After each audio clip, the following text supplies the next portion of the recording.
Now that we've covered what does your body tell you? What are you thinking? What are you feeling when a decision comes up? When somebody asks you a question? When you have to decide yes or no? How to tell whether you really want to or you don't want to. That was covered in the last video. If you haven't seen that, feel free to head back there. For this video, we're going to talk about now how to relay that out. So let's just say that the answer is no, because obviously, if the answer is yes, you want to do it or you want to, find a new job or accept this job or be in that relationship, go out with that friend or show up to that dinner party or whatever the decision is that you're trying to make, yes is a very easy answer to convey. Where we get hung up is when the answer is no.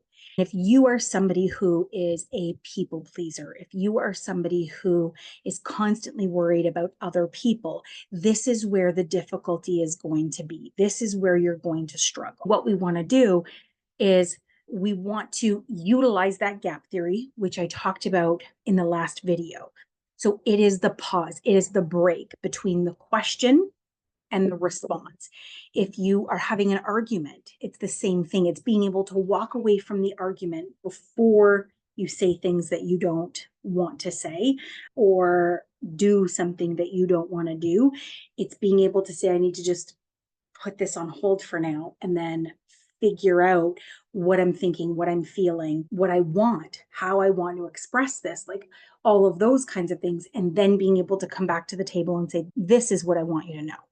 So for the purposes of right now, what we're going to focus on is the decision. So let's say somebody says, do you want to come to the party Friday night? Or do you want to come out for dinner? Or do you want to go for a hike? And you're like, I don't really want to say no right now.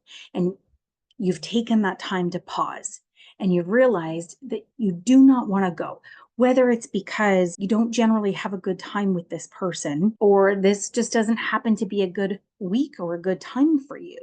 Maybe you have been working a lot or you've been doing a lot of things and your week has been really busy.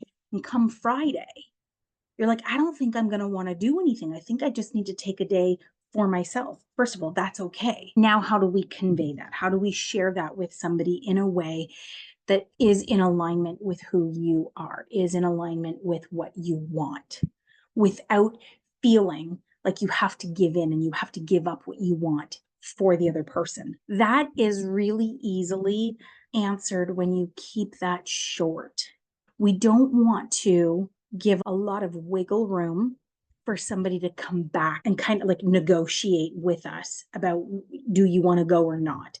We don't want people to think that your no is up for conversation. We want your no to be a no. So you can just say, no, that's probably going to be very difficult in the beginning. What you want to do is you want to try and find stuff like, let me check my schedule and I'll get back to you.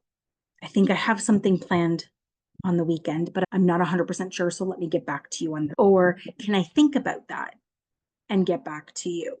Creating the space for you to come back to the table with it. And then when you come back to the table, you can just say, actually, that doesn't work for me. Friday night is not a good night for me. You don't have to go into like, Friday night's not a good night for me because all week long I have been running around like crazy and I've been super, super busy and I really just want to relax at home. These things, unfortunately, right now are going to open up conversations where people are going to say, oh, you've been really busy all week long, so you probably really need this. This will be really good.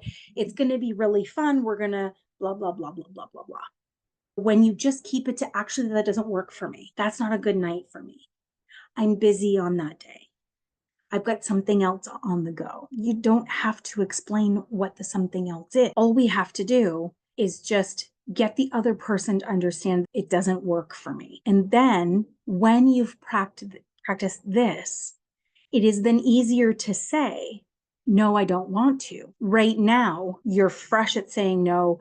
You're just starting out. It's going to be really difficult for you to say, actually, I really just don't want to go Friday night. Hiking's not my thing. Like, I personally love hiking, but I have friends who don't. And so for me to say to them, hey, do you want to come for a hike with me? If they are worried about whether I'm going to be upset with them or I'm going to take it badly, then they're going to say yes to me and then they're going to bail. I would rather somebody say no than somebody say yes and I get all excited and I'm planning it, and the day of or the night before they say, actually, no, I'm not coming.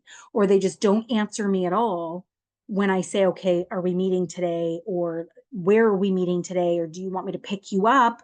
Or that kind of thing. We really want people to be honest with us and accept us being honest with them. And so the first step to that is being able to say that this is not a good time for me.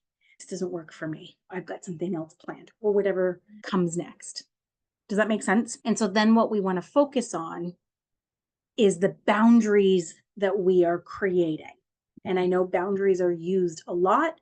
So in the next video, we're going to talk about what are boundaries and when to know when to set them or how to set healthy boundaries.